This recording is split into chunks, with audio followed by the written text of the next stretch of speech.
Press conference के बाद आप बहुत लो हो गई थी क्योंकि हमने देखा आप जिस तरीके से बातों में रो गई थी और आप कहीं ना कहीं डिमोटिवेट आप भी हो गई थी और अरमान जी भी हो गए थे क्योंकि उन्होंने कहा कि मैं नहीं चाहता कि मैं विनर बनूं और तू मुझे नॉमिनेट कर देना। ये लोनेस क्यों? क्योंकि आप लोगों ने कहीं ना कहीं एक्सेप्ट कर लिया है कि हमारा रिलेशनशिप है, सब अच्छा है, तो फिर क्यों इतना लो नहीं किया? देखो, सबसे पहले तो जितने भी लोग हैं मैं सबको ये बोलना चाहती हूँ कि हम तीनों बिल्कुल भी सपोर्ट नहीं करते पॉलीगैमी को। और शादी हो गई है, इसको 7 साल हो गए जब हम लोगों ने शादी की थी। हम लोग सोशल मीडिया पे नहीं थे, चीज़ें हो गई। बस यही है कि हाथ जोड़ के सब लोगों से यही रिक्वेस्ट है कि हम लोग बिल्कुल भी सपोर्ट नहीं करते 2 शादियों को। और उस टाइम पे जब मैं बिग बॉस के घर में थी तो ऑलमोस्ट मुझे 35 डेज हो चुके थे। 35 दिन से अपनी फैमिली से दूर थी, पायल से दूर थी, अपने बच्चों की कोई खबर नहीं थी। तो अचानक से इतने सारे लोगों ने जो क्वेश्चन पुट करे, हाँ मैं मानती हूँ कि जो चीज़ें हुई वो एक मतलब कि बोलते हैं कि वो एक्सपेक्टेड नहीं था जो चीज़ें हुई, और अपने कानों से नहीं सुनता वो विश्वास नहीं कर सकता। लेकिन अरमान जी ने पूरे सीजन में एक दूसरे की सुनते हुए लोगों के ऊपर कॉमेंट लगाई और उन्होंने बराबर से जवाब नहीं दिया। वो आपको नहीं लगता कि वो सही है? अगर लवकेश के बारे में कोई आकर बोल रहा है कि वो चेकआउट कर रहा है तो मुझे बराबर से उनको ऐसा लग रहा है कि हाँ वो सच बोल रहा है। लेकिन जब हम आकर कोई मीडिया आकर आपको बोल रही है तो वो आपको गलत लग रहा है। वही मुनव्वर ने भी आपसे सेम बात बोली डिवोर्स वाली बात, तब भी आपको नहीं यकीन हुआ?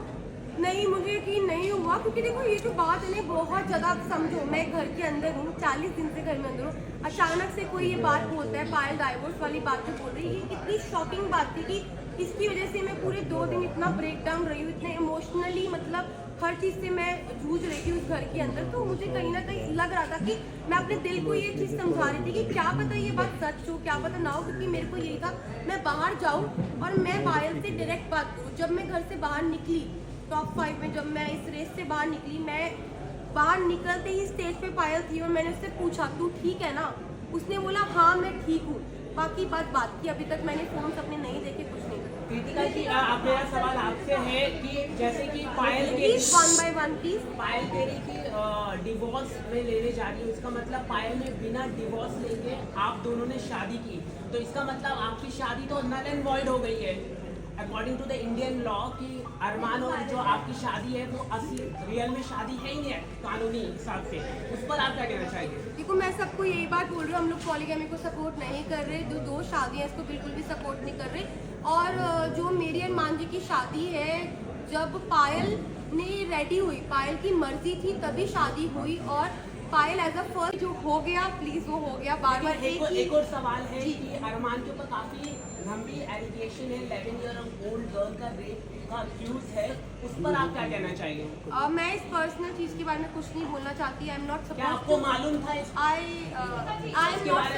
आई am not supposed to say Payal ने कराया? तो Payal next question I am not supposed just a second let answer the question. I am not supposed to say anything. और भाई मुझे अपनी न्यायपालिका पे पूरा भरोसा है, जो भी वो फैसला उन्होंने किया है वो बिल्कुल ठीक किया होगा।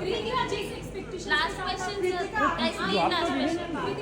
जिस एक्सपेक्टेशंस और उम्मीदों के साथ आप बिग बॉस हाउस में तीनों आए थे, बट अब सिचुएशन बहुत ज़्यादा अलग हो चुकी है। आप तीनों के रिलेशन के बारे में भी सवाल उठ रहे हैं और पायल की स्टेटमेंट की वजह से बहुत सारे क्लॉस हो गए हैं।